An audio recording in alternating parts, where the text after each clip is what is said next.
Friends, स्वागत है आप सबका स्टडी विथ राहुल 247 में।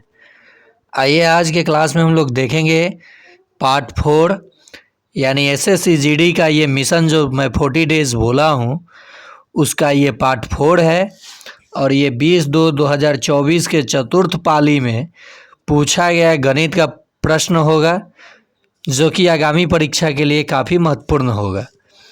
आपको 39,481 में एक सीट पक्का करना है तो जुड़े, सब्सक्राइब करें स्टडी विथ राहुल 247 को और अपना स्कोर अच्छा करें समय के अंदर। तो चलिए स्टार्ट करते हैं हम लोग। पहला सवाल है, किसी वृत्त की त्रिज्या 30% बढ़ा दी जाए तो क्षेत्रफल कितना प्रतिशत बढ़ जाएगा। तो देखिए दोस्तों, क्या करना है, ऐसे सवाल जब भी आए कि प्रतिशत वृद्धि करने पर क्षेत्रफल कितना प्रतिशत बढ़ जाए और वो स्क्वायर टाइप का प्रश्न हो तो जो संख्या दिया है इसका डबल कर लीजिए, ठीक है, और जोड़ दीजिए उसके स्क्वायर करके 100 से भाग देकर। तो 30 का स्क्वायर कीजिए और 100 से भाग, तो ये तो हो जाएगा 60 जोड़ ये 900/100, ठीक है। तो ये कट जाएगा 00 से 00, तो 60 में 9 जोड़िएगा तो 69% क्षेत्रफल बढ़ जाएगा। समझ गए आप लोग क्या करना था। तो इसमें 30 का डबल की जितना प्रतिशत दिया है डबल कर लीजिए और उसका वर्ग करके 100 से भाग दीजिए, जो आएगा उसके डबल में जोड़ लीजिए, आंसर हो जाएगा। समझ गए आप लोग। तो इस पर एक सवाल आपको बनाना है कि किसी वृत्त की त्रिज्या 20% बढ़ा दी जाए तो क्षेत्रफल कितना प्रतिशत बढ़ जाएगा। आपका ऑप्शन ए है 42%, ऑप्शन बी है 44%, ऑप्शन सी है 41%, ऑप्शन डी है 51%। ये है आपका प्रश्न। कमेंट में जवाब ज़रूर दीजिएगा, आपका इससे प्रैक्टिस हो जाएगा बहुत अच्छा खासा। देखिए, 2 वर्षों के लिए निश्चित ब्याज दर पर मूलधन और पर साधारण ब्याज और चक्रवृद्धि वृद्धि ब्याज 12,800 और 14,400, तो मूलधन बताना है। देखिए, जो बड़ा वैल्यू है ये CI है और जो छोटा वैल्यू है ये SI है। इनका अंतर निकाल लीजिए तो हम लोग मूलधन आसानी से निकाल लेंगे, ठीक है। तो 14,400 में से 14,400 में से 12,800 घटा लीजिए, ठीक है। 0 0, 14 में से 8 गया 6 और यहाँ 3 में से 2 गया 1 और ये ख़त्म। अंतर कितना आ गया, अंतर कितना आया 1600। समझाने के लिए बता रहा हूँ। और देखिए, अंतर बराबर होता है, अंतर बराबर मूलधन गुना दर कितना है, मूलधन गुना दर क्या बोला है, 2 वर्ष के लिए चक्रवृद्धि ब्याज और साधारण ब्याज चक्रवृद्धि ब्याज इतना, तो मूलधन क्या है, यहाँ दर छूट गया है, मान लीजिए 10%, दर क्या है 10% मान लीजिए, 100/100 का स्क्वायर। एक बात कह रहा हूँ, यहाँ दर छूट गया है तो अब ऑप्शन कुछ और भी हो सकता है। 1600 गुना 100 और फिर इसका स्क्वायर है तो 100 है, ये फिर 10 का स्क्वायर, 00 से 00, तो कितना हो जाएगा, 1,60,000 हो जाएगा। इस प्रश्न को आप छोड़ दीजिए, ये टाइपिंग करने में यहाँ कुछ ना कुछ छूट गया है, एक डाटा नहीं दिया गया है। नेक्स्ट प्रश्न है, यदि किसी ड्रेस का मूल्य 800 से घटाकर 720 में बेच दिया गया तो प्रतिशत छूट कितना दिया गया। तो कितना घटाया गया है, 80 रुपया घटाया गया है और अंकित मूल्य कितना था 800 था।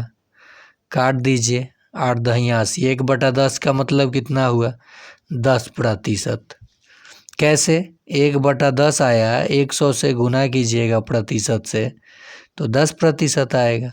आंसर क्या हो जाएगा, 10% का डिस्काउंट दिया गया, यानी 10% का छूट दिया गया। समझ गए आप लोग। उस चक्रवृद्धि ब्याज वाले सवाल में ना वो दर का वैल्यू छूट गया है, उस पे आगे करा दूंगा मैं प्रश्न। देखिए दोस्तों, ये भी काफ़ी शानदार प्रश्न है उम्र संबंधित। 3 व्यक्तियों के वर्तमान आयु का अनुपात 3:5:7 है। 6 वर्ष पहले उनके आयु का योग 87 वर्ष था, तो उनकी वर्तमान आयु का अनुपात क्या होगा? देखिए 6 वर्ष पहले था 87 वर्ष, ठीक है। 6 वर्ष, तो इसको देखिए पहले मेथड से सीख लीजिए। 3x 5x 7x, ठीक। 3x 5x 7x, तीनों को जब हम लोग जोड़ेंगे, ठीक है, तीनों को जब हम जोड़ेंगे तो 6 वर्ष पहले इनके आयु का योग 87 वर्ष था। 6 वर्ष पहले, तो इसमें से भी 6 घटेगा, इसमें से भी 6, इसमें से तो -18 होगा। तो 7 और 3 10 और 5 15 x -18 बराबर 87। ये जाके जुड़ जाएगा। 15x बराबर 8 7 15 के 5, 8 1 9 1 10, 105। 15 7 105, x का मान 7 आ गया। वर्तमान उम्र यही है 3 व्यक्तियों के वर्तमान आयु, तो 70 21 वर्ष, ठीक है। दूसरा आ जाएगा 7 5 35 वर्ष, और तीसरा आ जाएगा 49 वर्ष। तो देखिए 21 35 49 कहाँ है? ये ऑप्शन है, यही आंसर हो जाएगा। मैंने 18 कैसे घटाया, नहीं समझे? मान लीजिए पहले व्यक्ति की उम्र, वर्तमान उम्र 3x, दूसरी की वर्तमान उम्र 5x, और तीसरा का 7x। तो 6 वर्ष पहले इसका उम्र कितना होगा? 3x - 6, इसका उम्र 5x - 6, और इसका उम्र 7x - 6। जब सबको जोड़ेंगे तबे ना 87, तो ये तो माइनस माइनस माइनस -18, और ये कितना? तो 15x। 15x - 18 बराबर 87, यही ना मान दिया है। सॉल्व कर लिया गया हमारा आंसर। चलिए अगला प्रश्न। 48 घटाओ, तो पहले ब्रैकेट का काम, 20 में से 8 जाएगा 12, ठीक है, और भाग 4 तिहाई 12, ओके। 40 घटाओ, 12 में 12 से भाग होगा तो 1, 48 ना है, कितना है? 48 है, 48 कर लीजिए। तो 48 घटाओ 1 बराबर 47, 47 आंसर हो जाएगा। चलिए आगे प्रश्न देखते हैं। और हाँ, अगर इस चैनल को आप लोग देख रहे हैं तो लाइक कीजिए, शेयर कीजिए, सब्सक्राइब कीजिए। जो मिशन 40 यानी 40 सेट आपको मैं गणित का, 20 सेट आपको मैथ का, और जैसे एग्ज़ाम का समय नज़दीक आएगा तो 30 दिन पहले से करेंट अफेयर्स और जीके जीएस मात्र 10 सेट दूंगा, उसी से प्रश्न आएगा लड़ेगा। 10 सेट का मतलब 20 दहिया 200 प्रश्न, मात्र 200। और इसका गणित का इसलिए 40 सेट बना रहा हूँ कि आपका प्रैक्टिस इतना तेज हो जाए, कैलकुलेशन इतना फास्ट हो जाए कि आपका 80 प्रश्न होगा, जिसमें से 4 पार्ट किया गया है। कितना पार्ट? 4 पार्ट। लैंग्वेज या तो हिंदी लीजिए, नहीं तो इंग्लिश, जो आपको मन हो। मैथ्स, रीजनिंग, उसके बाद जीके जीएस, और तब लैंग्वेज। तो इन्हीं दोनों में इतना समय लग जाता है, और ये स्कोरिंग सब्जेक्ट है। अगर आपका स्पीड इसमें अच्छा खासा हो गया तो और समय आपके पास 1 घंटा यानी 60 मिनट ही है, और 80 प्रश्न, तो इसमें 10 मिनट, इसमें 10 मिनट लगाइए, या 12 मिनट, 10 लगा दिए, 20 मिनट निकल गया, बचा 40 मिनट। इसमें 20 मिनट, इसमें 20 मिनट, 20 में 20, 20 में 20, माने इसमें समय आपको थोड़ा ज़्यादा देना ही होगा, क्योंकि सभी प्रश्न इतना आसान होगा नहीं, या जो प्रश्न फंसने लगे उसे छोड़ के अगला देखिए, नहीं तो समय लॉस हो जाएगा। समय कम रहेगा, सीबीटी टेस्ट होगा, मैं बताऊंगा कैसे एग्ज़ाम निकालना है। चलिए देखिए इस प्रश्न को। एक कुर्सी का अंकित मूल्य क्रय मूल्य से 20% अधिक अंकित है। मान लीजिए यदि उसे 20 रुपये की छूट के बाद कुर्सी 220 रुपये में बेच दी जाती है। देखिए, तो 220 में बेची गई, ये 20 रुपया छूट के बाद, इसका मतलब उस पर लिखा होगा 240, तब ना 20 रुपये छूट दिया गया होगा। यदि 20 रुपये की छूट के बाद कुर्सी इतना में बेची गई और कुर्सी का अंकित मूल्य क्रय मूल्य से 20% अधिक अंकित है, तो ये अंकित मूल्य हो गया। क्या हो गया? अंकित मूल्य। और जो कुर्सी का क्रय मूल्य, कुर्सी का अंकित मूल्य क्रय मूल्य से 20% अधिक अंकित है, तो ये अंकित मूल्य हुआ, तो क्रय मूल्य इससे कम हुआ होगा, तो इसका 20% निकालिए। इसका 20%, इसका 20% जब हम लोग निकालेंगे, ये यहाँ क्या कहा है, सही से इसको प्रश्न को देखा जाए पहले। एक कुर्सी का अंकित मूल्य क्रय मूल्य से 20% अधिक अंकित है यदि 20 रुपये छूट के बाद उस कुर्सी के बाद कुर्सी 220 रुपये में बेची जाती है। ठीक है, यानी अंकित मूल्य 240 है, क्रय मूल्य से जो कि 20% अधिक है, तो इसमें से 20% हम लोग घटाएंगे। क्या करेंगे? घटाएंगे। 20/100, 24 दूनी कितना हो जाएगा? 48। 24 दूनी कितना होगा? 48। था सामान कितने का? देखिए, था सामान कितने का, इतना में बेची गई 20 रुपये छूट के बाद, और अब इसमें से हम लोग घटाएंगे कितने को? 48 को। 48 को इसमें से घटाएंगे ना, तो कितना हो जाएगा? 192। 48 घटा लीजिए, 10 में से 8 गया 2, 13 में से 4 गया 9 और 1, 192 रुपया। ज़रा गौर कीजिए आप लोग, उसका क्रय मूल्य कितना था? 192। उसने बेचा कितना में? ये तो अंकित मूल्य हो गया 220 में। कितना ज़्यादा में बेच रहा है? बताइए कितना ज़्यादा? 28 रुपया ज़्यादा में बेच रहा है, बेच रहा है ना 28 रुपया ज़्यादा में, और क्रय मूल्य कितना है? 192, और 100% से गुना कर लीजिए, क्योंकि 220 में बेचा है और वो खरीदा था 192 में, कटेगा, ये पक्का कटेगा। काटिए, 8 चौका 32, 4 दूनी 8 9, नहीं यहाँ हाँ 8 से 8 जो 7 से 7 8 56, 6 से 8 6 48, 9 8 72, 9 दूनी 18 1 19। अरे कहाँ गड़बड़ हो रहा है? देखा जाए प्रश्न को। 20 रुपया छूट के बाद इतना में बेचा है, छूट तो 20 रुपया दिया, यानी 240 उस पर अंकित हुआ होगा, और जो कि एक कुर्सी का अंकित मूल्य क्रय मूल्य से 20% अधिक अंकित है, तो इसका 20% हम लोग तो 20/100, 24 दूनी 48, 240 में से 48 घटाएंगे तो 192 ही आएगा।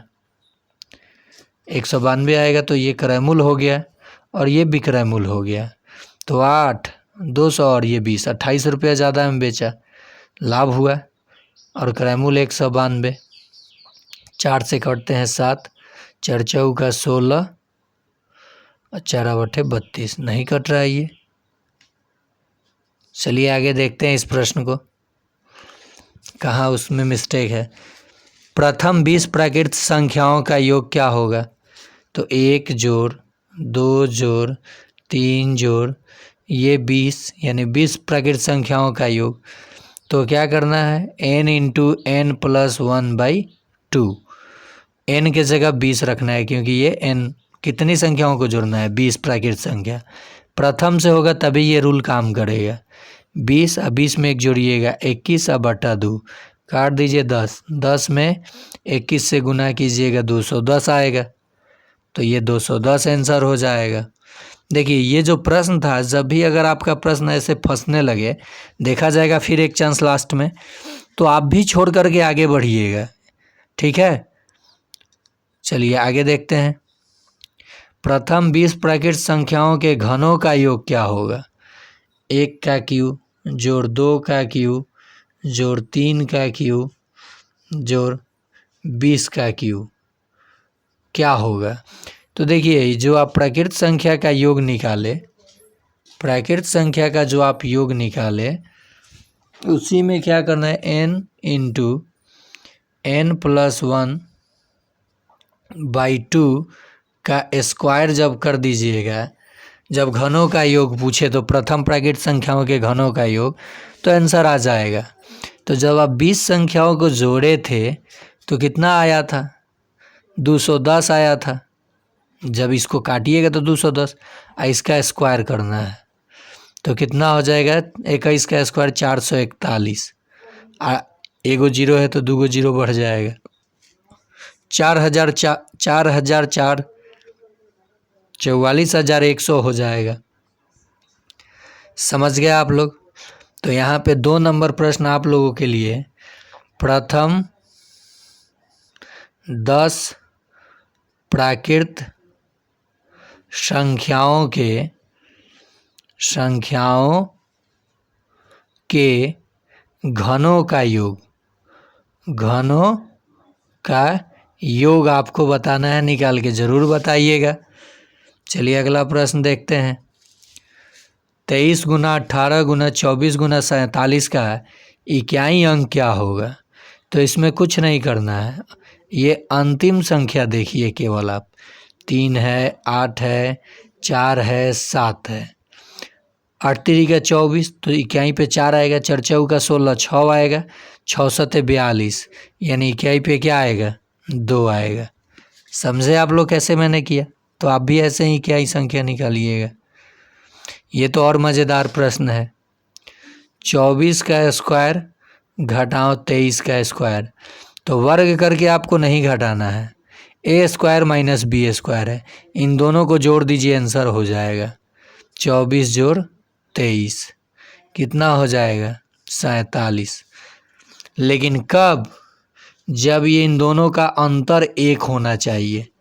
जैसे 41 का स्क्वायर घटाओ 40 का स्क्वायर, 1 अंतर है, तब ये जोड़ के आंसर लिख दीजिएगा।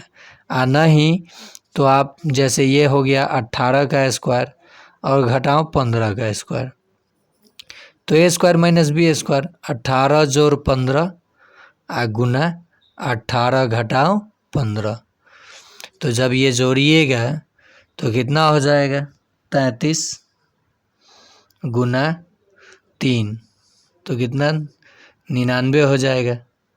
तो ऐसे आप कीजिएगा, जब अंतर 1 ना हो तब, अंतर 1 हो तो जोड़ दीजिए, आंसर हो जाएगा। देखिए 35 के पावर 29 को जब हम लोग 10 से भाग देंगे तो शेषफल क्या होगा। तो 30 को हम लोग जब 10 से भाग देंगे तो शेष 5 बचता है ना। अब 5 के पावर कुछ भी हो, 5 ही आता है, तो इस केस में शेषफल क्या होगा, 5 ही होगा। ओके, आजकल ये भी प्रश्न ट्रेंडिंग में चल रहा है। एक गोले की त्रिज्या 3.5 है, तो गोले के पृष्ठीय क्षेत्रफल कितना होगा। तो गोले का पृष्ठीय क्षेत्रफल होता है 4 pi r square, 4 pi r square, तो 4 गुना 22/7 गुना 3.5 गुना 3.5, ये कटा 0.5। देखिए 0.5 का मतलब होता है आधा, तो 4 में आधा से गुना होगा तो 2, 22 दूनी 44 गुना 3.5। दशमलव भूल जाइए थोड़ा देर के लिए, क्या कीजिए, दशमलव भूल जाइए थोड़ा देर के लिए, इसको सिंपलेस्ट कर लीजिए। नीचे 10 आ गया, 5 से 7 पचे 35, ये 2, ये कट जाएगा कितने बार में, 22 दूनी 44, 7 दूनी 14, 7 दूनी 14, 1 15, 154 हो जाएगा। आ गया ना आंसर। चलिए आगे देखते हैं प्रश्न को। अगला प्रश्न है 443 घटाओ, पहले भाग होगा, तो 2 2 6 है, तो 2 से भाग देंगे तो 1 1 3 हो जाएगा, गुना 5। 443 घटाओ 513 पचे 65, 565, 5 में से 3 जाएगा 2, तो 2 सिर्फ एक ही ऑप्शन में है, यही माइनस में आंसर आ जाएगा। किसी ऑप्शन में 2 था, यूनिट प्लेस पे नहीं।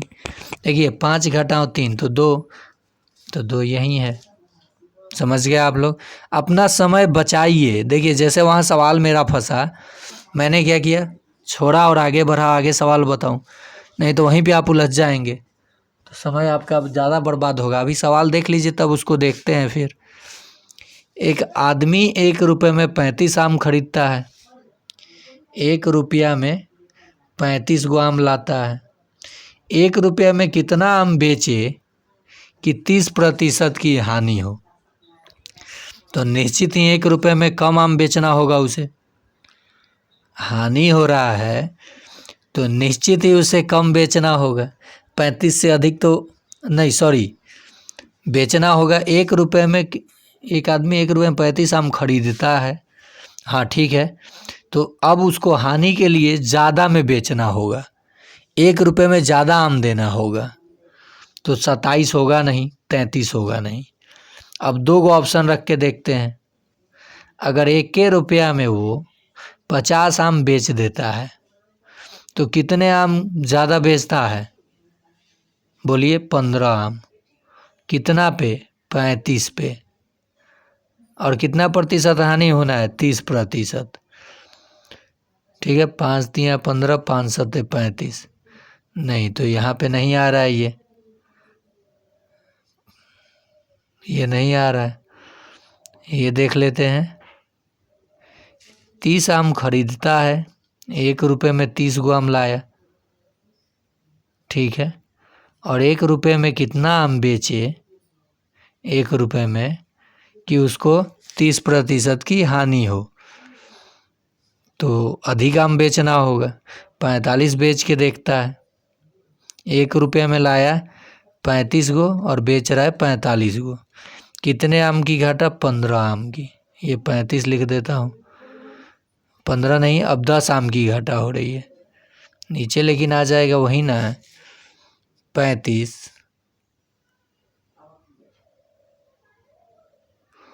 खरीदता है और 1 रुपये में कितने बेचे कि 30% का हानि हो।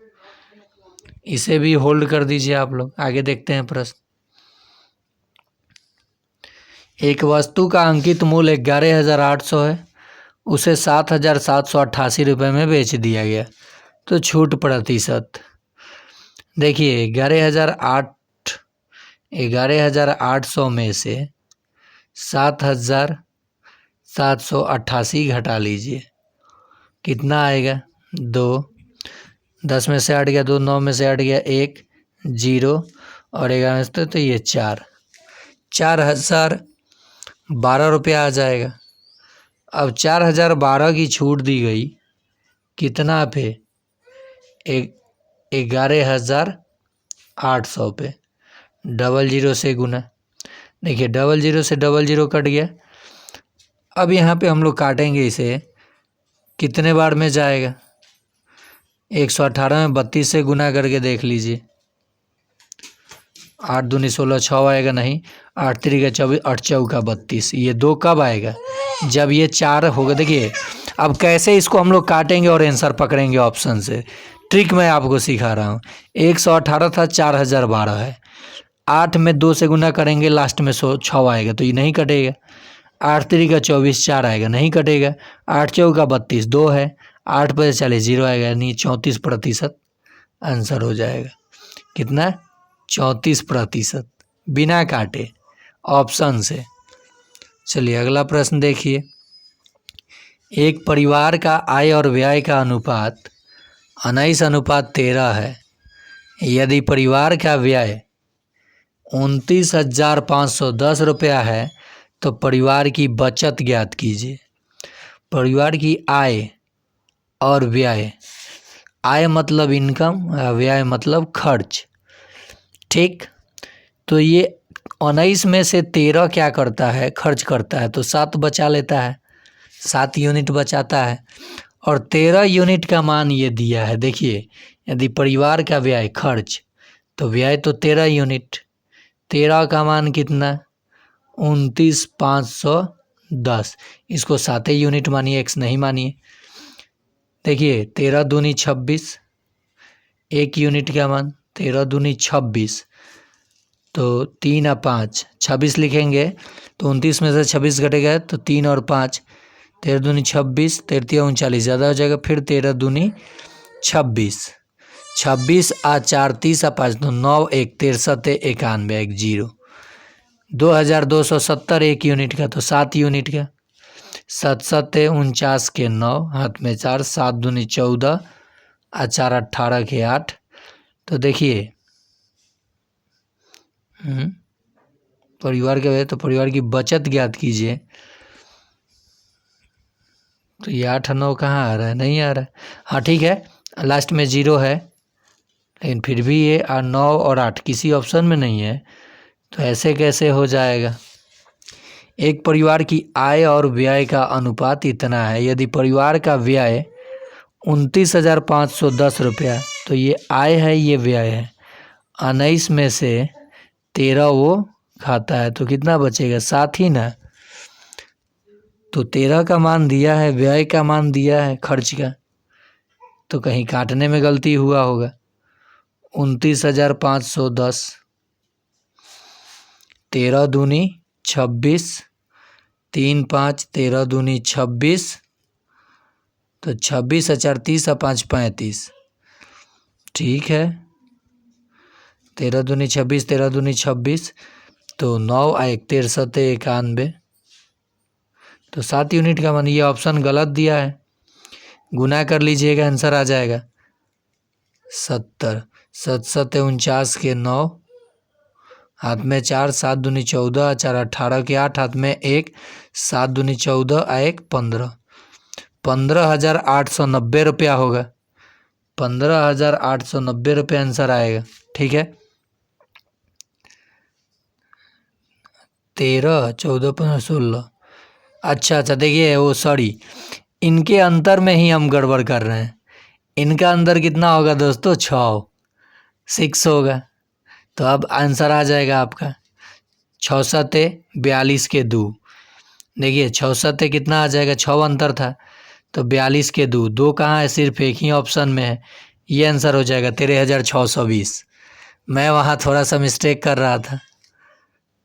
देखिए नेक्स्ट प्रश्न है 0.5 का वर्ग और जोड़ 0.05 का वर्ग।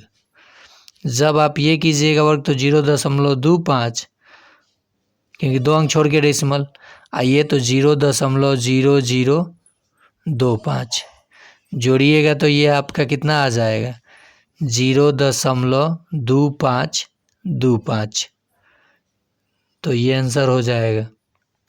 अगला प्रश्न, एक पुस्तक उसके अंकित मूल्य का 16/25 पर बेचने पर हानि होती है, पुस्तक का अंकित मूल्य और विक्रय मूल्य का अनुपात क्या होगा। एक पुस्तक उसके अंकित मूल्य का 16/25 पर बेचने पर, अंकित मूल्य मान लीजिए 100, ओके, तो विक्रय मूल्य कितना हो जाएगा, विक्रय मूल्य इसका 100 का 16/25, 25 चौका 100, 16 चौका 64, ओके। अंकित मूल्य और विक्रय मूल्य का अनुपात ज्ञात कीजिए। तो अंकित मूल्य 100 और विक्रय मूल्य 64, ठीक है। तो 4 से ये कटा 25 और 4 से ये कटा 16, तो 25:16 आंसर हो जाएगा। चलिए अगला प्रश्न देखते हैं। एक वस्तु का विक्रय मूल्य 1690 रुपया है, यदि 35% की छूट दी जाती है, तो वस्तु का अंकित मूल्य क्या था। तो अंकित मूल्य x 35% छूट दी जाती है, तो ली कितनी जाती है बताइए, 65%, तो बस 65/100 इज इक्वल टू 1690 रुपया, ओके। तो देखिए x बराबर 169, ये 0 गुना 100/65। देखिए 13 से ये कटेगा 13 बार में, तो एक 0 लग जाएगा। ओके। और ये 13 से कटेगा, 13 पच्चे 65, ये पूरे कट रहा था, 5 से ये फिर कट जाएगा, 5 दूनी 10 और 5 छक 30, 2600 है, यही आंसर हो जाएगा। अगला प्रश्न, तो ये आखिरी प्रश्न था। ज़रा उस प्रश्न को देखा जाए दोस्तों, जो हम लोग छोड़े थे, या अगले पार्ट में मैं उस प्रश्न को कर दूंगा। ये हाँ, यहाँ था ये प्रश्न कि एक आदमी 1 रुपये में 35 आम खरीदा, ठीक है। मान लीजिए 35 आम का CP 50 आम के SP के बराबर अगर करता हूँ, तो आपस में जब ये चेंज होगा तो ये 50 CP, ओ हो, अब आया समझ में। ठीक है, 50 ही होगा आंसर। देखिए मैं बोला ना, थोड़ा सा ध्यान दूंगा तो बन जाएगा। एक आदमी 1 रुपये में 35 आम खरीदता है और 1 रुपये में कितने आम बेचे कि 30% का हानि हो, तो 50 आम बेचे। कैसे? CP ऑफ 35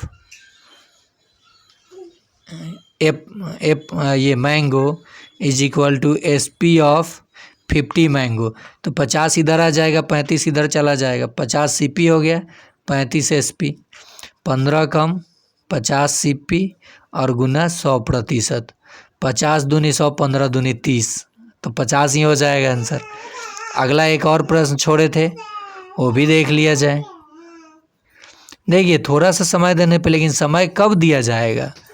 जब समय बचा होगा तब ना। अब आप कहिएगा सर आप तो 30 प्रश्न पढ़ाने में 31 मिनट से ऊपर लगा दिए, तो मुझे आपको समझाना है इसलिए बता रहा हूँ। मैं इसलिए 40 डेज इधर लिया हूँ आपका मिशन 40 डेज, कि अभी आप मान लीजिए कि आपका बेसिक चल रहा है। जैसे आप 40 सेट देखेंगे, उसके बाद से जब आप प्रैक्टिस करेंगे अपना, मैं जब मॉक टेस्ट कराऊंगा 10-10 प्रश्न का, 20-20 प्रश्न का, तो आप बिना ये कलम चलाए आंसर देना सीख जाएंगे, वादा है मेरा। लेकिन कंटिन्यू बने रहिए, अपने दोस्तों में शेयर कीजिए और सवाल को बनाइए। तब इसे भी ट्राई करते हैं एक बार। एक कुर्सी का अंकित मूल्य क्रय मूल्य से 20% अधिक है, ठीक है। अंकित मूल्य जो है क्रय मूल्य से 20% अधिक है, तो क्रय मूल्य अगर 100 है तो अंकित मूल्य 120 है। ओके, अंकित देखिए क्रय मूल्य से 20% अधिक है अंकित मूल्य, तो क्रय मूल्य अगर 100 माना मैंने, तो अंकित मूल्य 120 हो जाएगा, होगा ना 120, क्योंकि 20% अधिक अंकित है। यदि 20 रुपये छूट के बाद कुर्सी 220 में बेची जाती है, 20 रुपया छूट दिया गया इस पे, किस पे? 220 पे, और यही विक्रय मूल्य आया है, अधिक अंकित किया गया है, और ये 20 रुपया छूट दिया गया, 220 में बेच दिया गया, तो अंकित कितना किया गया था? 240 किया गया था ना, तब ना 20 रुपया छोड़ा गया तो 220 में बेचा गया। तो 120 का मान 240, ये जोड़ने के बाद, क्योंकि यही ना अंकित मूल्य है, तो 1 0 से 1 0 कट गया और 1 का मान 2, तो ये 100 का मान। अब बताइए 100 का मान कितना हो जाएगा? क्रय मूल्य कितना हो जाएगा? 200, और बेचा कितना में है? 220 में। ये 200 और बेचा कितना में है? 220 में। कितने का फ़ायदा वो देख रहा है बताइए? 20 रुपया, और ये 200 क्रय मूल्य गुना 100%। तो देखिए ये भी आंसर आ गया, 10% आंसर होगा। कितना प्रतिशत? 10%। थोड़ा सा माइंड मेकअप करके लगा दीजिएगा तो सवाल बन जाता है, ठीक है। तो ऐसे प्रश्नों के लिए, ऐसे आप ट्रिक के लिए, आराम से सीखने के लिए, इसे अभी आप ट्रिक नहीं माने, समझिए कि मैं आपको मेथड ही बता रहा हूँ। जब ट्रिक शुरू करूँगा तो ये जो दिया है और ये जो ऑप्शन दिया, इस ऑप्शन से ही हम लोग बनाएंगे, वादा है मेरा। और किसी किसी सेट में मैं जब टॉप 10 मैथ कराता हूँ, जो special math bye Rahul sir, उसमें मैं वो ट्रिक बताता हूँ। तो वो भी आप देखिए प्लेलिस्ट में क्या क्या गणित कैसे सर पढ़ाते हैं, कैसे आपको समझ में आता है। अगर नहीं समझ में आता है तो आप कम से कम एक कमेंट तो करें कि आपको किस टाइप का प्रश्न चाहिए, क्या नहीं समझ में आया, तब ना मैं उस पर आपको वैसे बताऊँगा। तो आप देख करके लाइक भी नहीं करते हैं, कमेंट भी नहीं करते हैं। कीजिए, लाइक कीजिए, सब्सक्राइब कीजिए। मैं आपके अंदर परिवर्तन ला दूंगा और आपका रिजल्ट गारंटेड, ये मेरा वादा है। आज के लिए इतना ही।